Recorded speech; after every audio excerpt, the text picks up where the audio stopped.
ay rated SPG. Striktong patnubay at gabay ng magulang ang kailangan. Maaaring may masiselang tema, lengguwahe, karahasan, sexual, horror o droga na hindi angkop sa mga... Bistado na nga ni Robert ito ngang si Susan at si Betsy dahil lingid nga sa kaalaman ni Betsy at ni Susan na si Robert nga mismo ang bumili ng supermarket na binibenta nga nito ni Betsy dahil nga uhaw na uhaw sa yaman at sa pera ang mag-ina.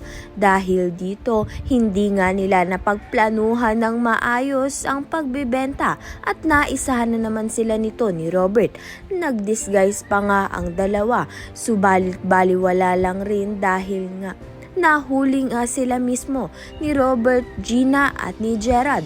Kaya naman nga't ang mag-inang Susan at Betsy ay diretso na nga sa kulungan at doon mabubulok na nga sila at wala nga silang kapera-pera na pagpiyansa sa kanilang sarili at dahil wala nga rin silang pangbayad sa abogado kaya naman nga't makukulong na nga lang sila ng walang kalaban-laban. Maaari nga ding makunan ito ngang si Betsy dahil nga sa dulot ng stress na nararamdaman niya. Kaya naman nga't yan at iba pa ang dapat nating pakaabangan. Maraming salamat sa iyong panonood.